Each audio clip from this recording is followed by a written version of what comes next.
आप स्क्रीन में एक आई कार्ड देख रहे हैं बच्चे का, जिसमें उसका फोटो लगा हुआ है, उसका नाम लिखा हुआ है, उसके माँ और पिता का नाम लिखा हुआ है और फोन नंबर लिखा हुआ है।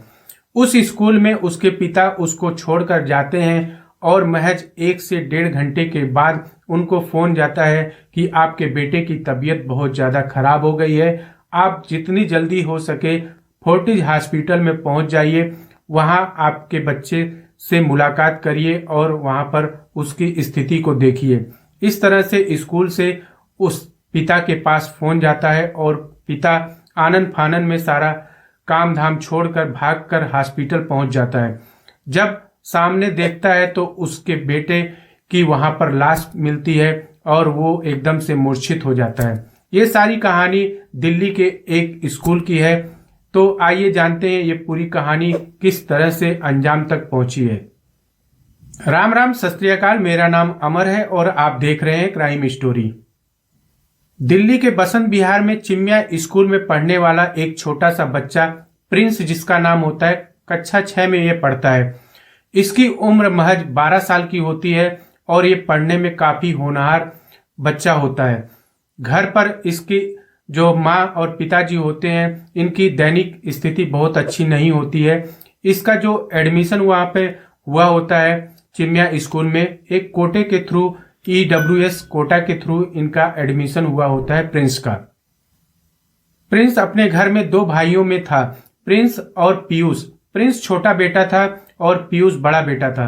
प्रिंस चिमिया स्कूल में कक्षा 6 में पढ़ता था। रोज की तरह सुबह सुबह उसकी माँ उसको टिफिन बनाकर देती है, खाने वगैरह पैक करके उसके स्कूल बैग में डाल देती है और प्रिंस कहता है कि माँ, दोपहर का खाना अच्छा बनाना, मैं आके जरूर खाऊंगा। इस तरह के शब्द कहकर प्रिंस घर से बाहर जाता है, अपने पिता के मोटरसाइकिल पर बैठता है और पिताजी मोटरसाइकिल लेकर उसको साथ में लेकर स्कूल उसको छोड़ने के लिए निकल जाते हैं। स्कूल के गेट पर पहुंचकर पिता उसके वहां पर टिफिन वगैरह उसका बैग दे देते हैं और उसके बाद कहते हैं कि छुट्टी के समय मैं तुम्हें लेने के लिए आऊंगा। ये शब्द कहकर पिता भी अपने काम के लिए वहां से निकल जाते हैं। पिता प्लम्बर थे, तो दिहाड़ी का काम वगैरह जैसे भी उनको मिलता था उस हिसाब से वो दिन का काम करते थे। चूंकि गरीब परिवार से थे और इनको कोटे के थ्रू इनके बेटे का वहां पे एडमिशन हुआ था, लेकिन स्कूल में प्रिंस जो था वो काफी पढ़ने में होशियार होनहार बच्चा था। वो फुटबॉल टीम का कैप्टन भी रह चुका था और कई स्कूलों में अपने जो कैप्टन था फुटबॉल का, वो कई स्कूलों में जाके अपने आप को प्रेजेंट भी कर चुका था। काफी होनहार बच्चा था। पिताजी जब काम पे चले जाते हैं उसको छोड़ने के बाद, तो महज 1 से 1.5 घंटे के बाद उनको फोन आता है कि आप प्रिंस के पिता बोल रहे हैं। उन्होंने बोला कि हाँ, मैं प्रिंस का पिता बोल रहा हूं। आपके बेटे की तबीयत बहुत ज्यादा खराब है, आप जितनी जल्दी हो सके फोर्टिज हॉस्पिटल में पहुंच जाइए, आप बच्चे से वहीं मुलाकात कर पाएंगे। ये सारी बातें जो है स्कूल प्रशासन ने उनके पिता को फोन पर बताई। अब इसके बाद प्रिंस का जो तबीयत गड़बड़ हो गया था, उसके मुंह से झाग निकल रही थी, झाग की तरह कुछ निकल रहा था।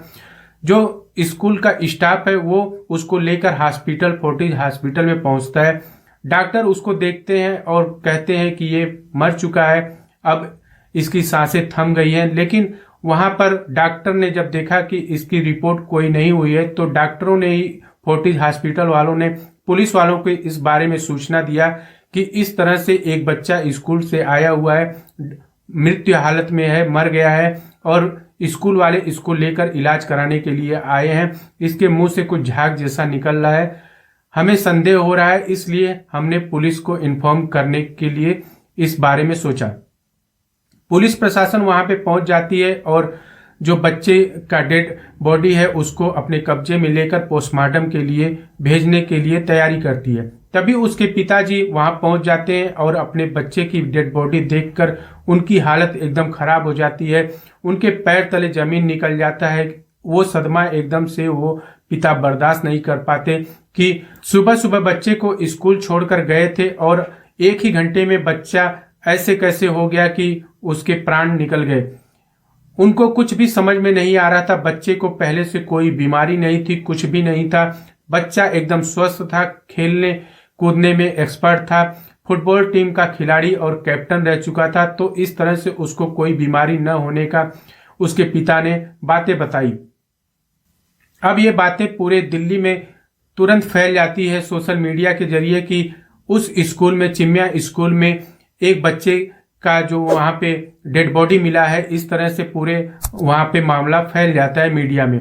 अब मीडिया की जानकारी जैसे ही वहां दिल्ली के मुख्यमंत्री आतिशी को मिलती है, वो जांच करने के लिए तुरंत आदेश दे देती हैं।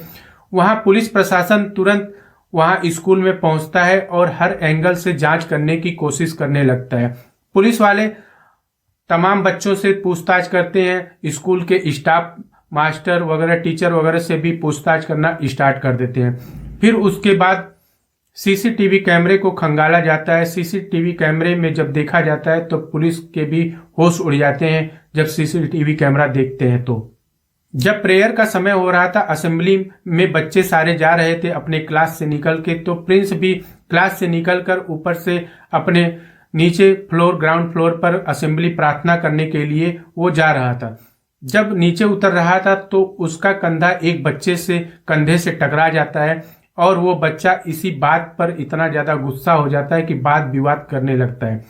दोनों के बीच में लड़ाई झगड़ा स्टार्ट हो जाता है और वो बच्चा इतना ज्यादा क्रोधित हो जाता है कि वो प्रिंस का वहीं पर गला दबा देता है।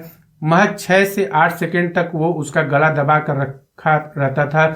उसके बाद उसके चेहरे पर कई वार करता है, मारता पीटता है और उसको छोड़ता है। जैसे ही उसका गला छोड़ता है, वो जमीन पर जो प्रिंस है वो धड़ाम से नीचे गिर जाता है और उसकी सांसें वहीं पर थम जाती हैं, मुंह से झाग आने लगता है। उसके बाद वहां भगदड़ मच जाती है, बच्चे सारे भागने लगते हैं और जो स्कूल का स्टाफ है तुरंत उसको लेकर हॉस्पिटल पहुंचता है, फोर्टिज हॉस्पिटल। लेकिन तब तक बहुत लेट हो चुकी थी, बच्चा दम तोड़ दिया था। उसकी मां को जब इस बारे में पता चलता है कि प्रिंस अब इस दुनिया में नहीं रहा, जो कह कर गया था कि मां दोपहर का खाना अच्छा बनाना, मैं आके खाऊंगा, उस मां का रो रो कर बुरा हाल हो गया। सोचिए जरा बच्चों की मानसिकता कितनी ज्यादा प्रभावित होती जा रही है।